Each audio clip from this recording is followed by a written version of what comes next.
आगे था वो बरस गया आगे, वो पहले ही आके बरस चुका है।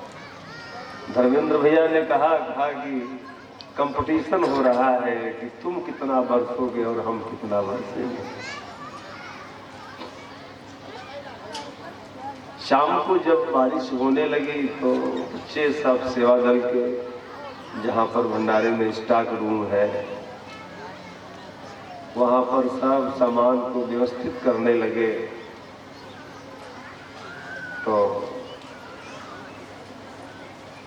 5 या 6 बोरी चीनी थी, तो राजेश को कहा गया कि इसको हटवा दो यहाँ से, दिक्कत होगी, नुकसान हो जाएगा। तो राजेश ने कहा काहे आप लोग परेशान हो, बस थोड़ी देर में सब भक्ति उतर गई। हम लोग जब जंगल में लकड़ी काटने गए तो एक राम मूरत यादव लखमनपुर के, बड़े विनोदी स्वभाव के आप, तो हम लोग जब पिछले साल जब लकड़ी लेकर के आ रहे थे नाव से, तो नाव में जो है मतलब लहरें नदी में उठने लगी, बड़ी नदी में लहर उठने लगी, तो करीब करीब 40 लोग अंदर पहाड़ में ही रुक गए, बाकी 25-30 लोग चले आए। तो लोगों ने कहा मूरत से कि भैया आप भी बैठो नाव पे, चलो चला जाए। तो कहा करे यार देख रहे भैया लहर उठ रही है। तो मूरत ने कहा करे भैया माफ करो, ऐसी भक्ति उक्ति नहीं करनी है हमें। जब मार पड़ी शमशीरों की तो महाराज मैं नाऊ हूं।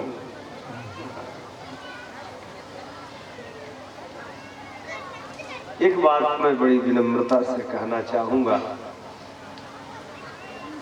कि भक्ति मार्ग में हमारे और आपके लिए जो सबसे एक प्रबल वस्तु है, सबसे प्रबल चीज, कृपया मेरे भावों को आप समझिएगा। मैं जिस लहजे में बोल रहा हूं वो मेरे जज्बात को समझिएगा कि भक्ति मार्ग में जो सबसे एक प्रबल वस्तु है, जो सबसे प्रबल चीज है, जिसके बगैर एक भी कदम कोई भी सफर तय नहीं कर सकता है, कोई नहीं कर सकता, और वो सबसे प्रबल वस्तु है जिसका नाम है भरोसा। भरोसा, भरोसा।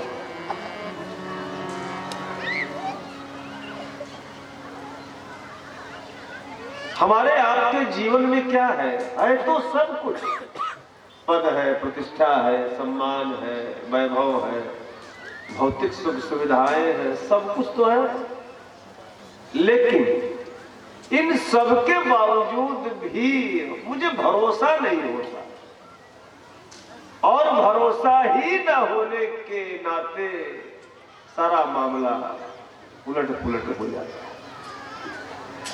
भरोसा अगर है तो आप समझना सर, मैं तो यहां तक कहूंगा, आप अगर आप इस बात को कबूल करें, आपकी मौज, आप लोग आए हैं, सुन रहे हैं, यही बहुत है। मैं बड़ी विनम्रता से कहना चाहूंगा, जो भी बातें व्यासपीठ के द्वारा आपके सम्मुख प्रस्तुत हो, आप उसको केवल आंख मूंद करके मान ही मत लीजिएगा,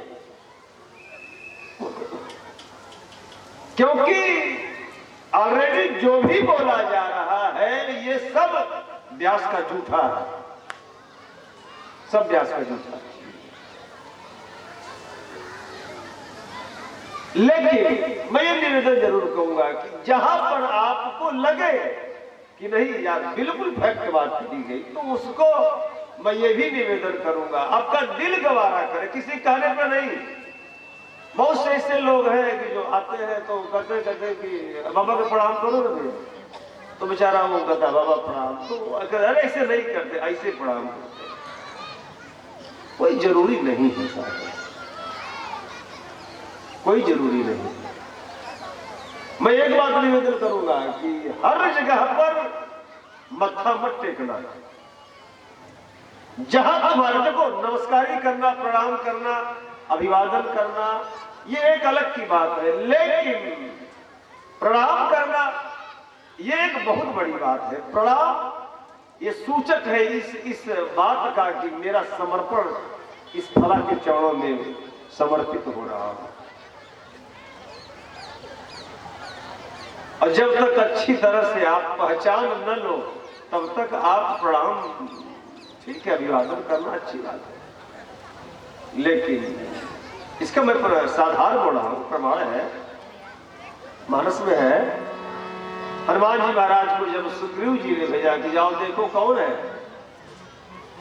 तो दो लोग कौन दिखाई पड़ रहे पता लगाओ।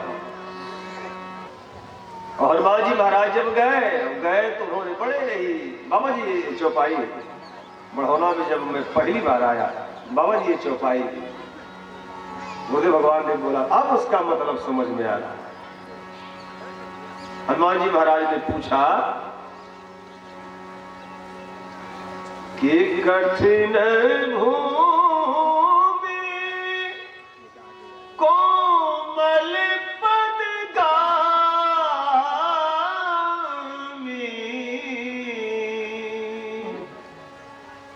कंवल है तू बन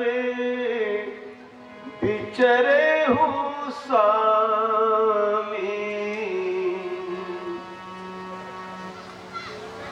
कठिन भूमि कोमल पदगामी, कवन हेतु बन विचरे हो स्वामी।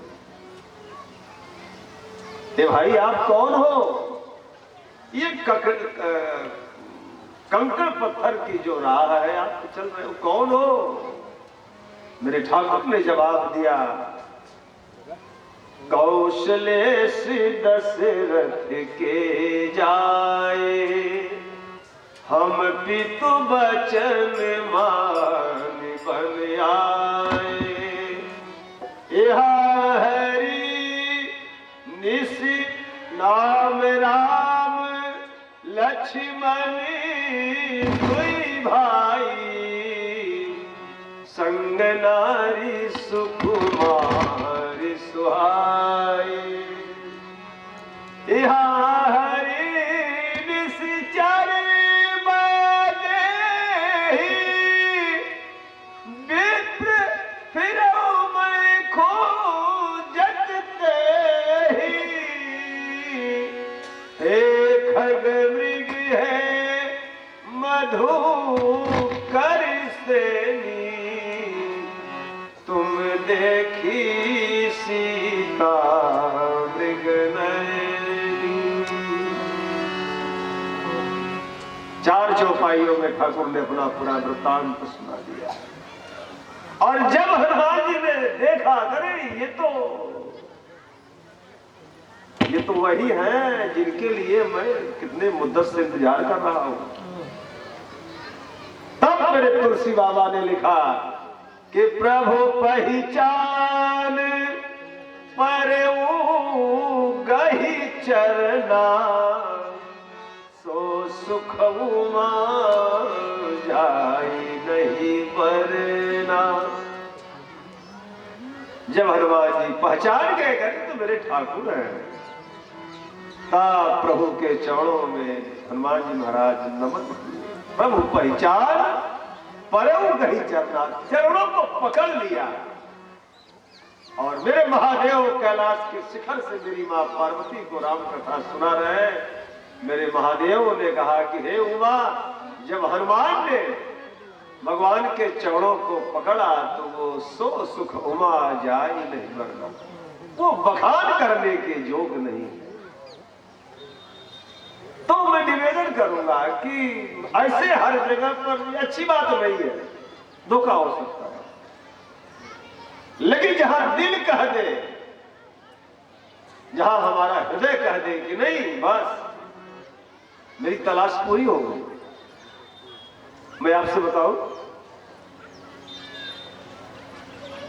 मैं बहुत छोटा सा था तो मेरी माता जी मुझे याद है कि हनुमान चालीसा का पाठ हमको सिखाई, बहुत छोटा सा था, मुझे लगता है 7-8 साल का रहा होगा, तभी से हनुमान चालीसा कंठस्थ था।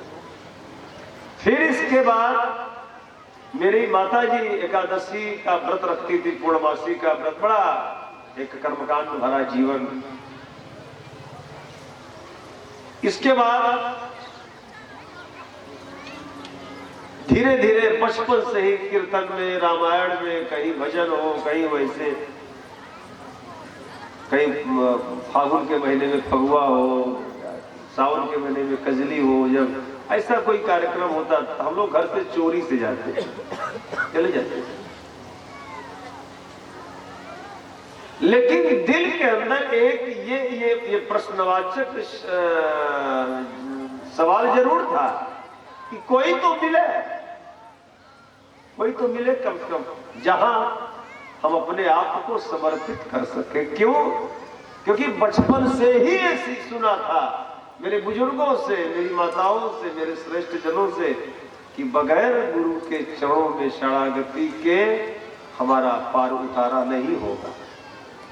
ये बचपन से सुना। वक्त का दौर चलता रहा साहब, शादी ब्याह हो गई, बड़ी वाली बेटी पैदा हुई वर्षा। वर्षा के पहले जन्मदिन पर मैं आपसे बताऊं साहब कि बैरागी नाम का फकीर मेरे गांव में आया, बाबा जी आए, और उस बिटिया के जन्मदिन के मौके पर मेरे यहाँ सत्संग का कार्यक्रम था। और जब सत्संग के कार्यक्रम में आप आए, एक दिन के पहले बाबा जी आए तो जहां पर भंडारा का प्रसाद बना था, वहां पर बाबा जी एक लाठी लेकर के, वो कमर में गमछा बांध करके, बिल्कुल वीरासन वाला गमछा बांध करके, वो उसी लंगर के बाहर जो है वो कुत्तों को देकर देते, कोई नुकसान न करे, जूठा न करे। ये साहब मैं सोच रहा था कि एक तो परिवर्तन गुरुदेव भगवान, सरस्वती पुत्र ब्राह्मण, ब्रह्मभट्ट खानदान, और दूसरी बात की एक निवेदन मेरा अनुभव है कि साधु के चेहरे पर एक सबसे बड़ी प्यारी पहचान याद रखिएगा, साधु के चेहरे पर एक हंसी, एक मुस्कुराहट, एक जो विशेष मैंने देखा, बिल्कुल सौम्य उसका चेहरा होता है, टेंशन उसको छू नहीं सकती है, जो कभी किसी बात को लेकर के चिंता न करे, कभी भी न सोचे कल क्या होगा, इसके विषय में वो स्वप्न में न सोचे। हकीकत की तो बात छोड़ दीजिए आप। मैं बड़ी बारीकी से मैं आपके सम्मुख मुखर हो रहा हूं, इसलिए कुछ शब्दों को यूज कर रहा हूं, उसको टेस्ट के लहजे मत लीजिएगा, लेकिन मुखर होने के लिए शब्दों का आसरा ले रहा हूं। तो मैंने देखा कि एक गजब की मस्ती था। एक शेर बड़ा प्यारा मुझे याद आया, कभी हंसती कभी रोती कभी लगती शराबी सी।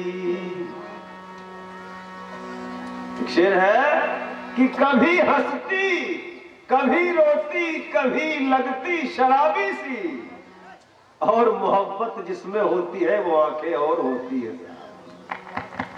मोहब्बत जिसमें होती है वो आंखें और होती है।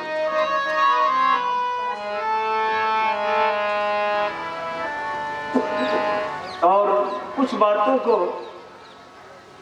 जब बाबा जी के कुछ संपर्क में आने का मौका, कुछ बातें अपने आप उड़ने लगती थी। मैंने सोचा कि आप इतनी दूर से आए, कानपुर से चल करके, और आप जो है हमारे घर के लोग, हमारे परिवार के लोग, मेरे आसपास के लोग, मेरे परिचित के लोग, मेरे सत्संगी भाई, ये सब लोग कोई वैसा काम नहीं, लेकिन आप ही ऐसा काम कर रहे हो। प्रश्नवाचक रहा था, सोचता रहा। फिर अगले दिन जब भंडारे का कार्यक्रम चलने के पहले मैंने खाना नहीं खाया था। मैंने एक लोगों से कहा कि भाई साहब आप कहो तो हम भोजन कर ले। बोले हाँ खा लो, क्या दिक्कत है। मैंने कहा ठीक। मैं खाना सा प्रसाद खाने के लिए बैठा और जब मैं बैठा तो पूड़ी, कचौड़ी, सब्जी और हलवा बना था। आलू भंटा, सोया पालकी, मेथी की सब्जी, कचौड़ी और सूजी का हलवा बना था प्रसाद। और साहब प्रसाद मैं खा रहा था तो मेरी आदत है कि मीठा बहुत कम पसंद करते, नमकीन ज्यादा। बाबा जी के साथ में कभी जब निकलते थे तो बाबा जी कहते संजय कहा बढ़िया गरम गरम समोसा खिलाओ यार। बाबा जी भी नमकीन खाते। चाय के तो कभी कहते भी नहीं थे कि चाय पिलाओ। मीठा बाबा जी भी बहुत कम पसंद करते। तो साहब मैं कचौड़ी और सब्जी खा गया, हलवा उसी पत्तल में पड़ा रहा और दाएं बाएं मौका देख रहा था कि किसी तरीके से ये हलवा को पत्तल में लपेट करके ले जाकर किसको फेंक दूं। नहीं खाना। और सही बात है साहब कि हमको तो खाने का भी तरीका नहीं पता था कि संतों के सम्मुख, संतों के चरणों में कैसे बैठा जाता है, कैसे उठा जाता है, कैसे बोला जाता है, कैसे क्या, कुछ नहीं था।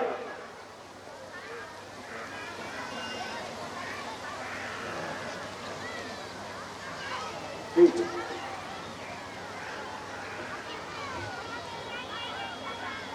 साहब जब मैं सोचा कि इसको उठा करके फेंक दो और साहब खा रहा तो पता नहीं उसी समय किस तरफ से गुरुदेव भगवान आए और जो पत्तल को रखा था हलवा उसको उठाया। उठाने के बाद मुंह में डालते हुए बोले बोलो सदगुरु भगवान की जय। और जब खा गए साहब तो खाने के बाद फिर मैं एक तक वहीं बैठा रहा। मैं सोचता रहा, मैं बड़ी देर तक बड़ी उलझनों के समंदर में डूबता उतराता रहा कि ये है कौन, क्यों ऐसा किया। कई सवाल दिल के अंदर उठने लगे, कई सवालों ने जन्म लिया। लेकिन कई सवालों के बाद अंत में जो डिसीजन आया, जो फैसला आया, वो यही फैसला था कि संजय बड़ी मुद्दत से जिसकी तलाश थी आज तुम्हें तुम्हारी मंजिल मिल गई। प्रभु पहचान परे कहीं चरना। मैंने कहा बस हो गया।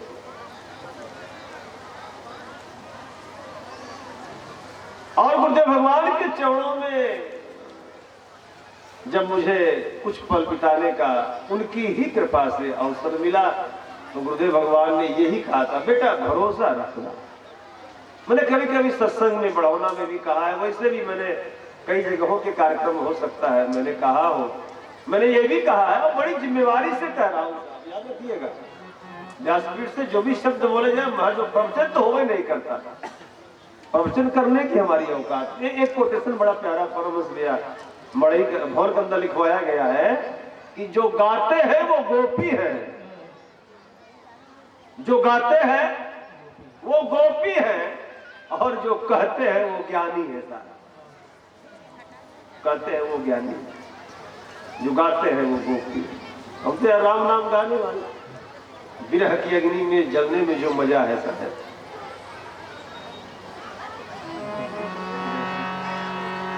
तो गुरुदेव भगवान ने कहा कि बेटा भरोसा रखना।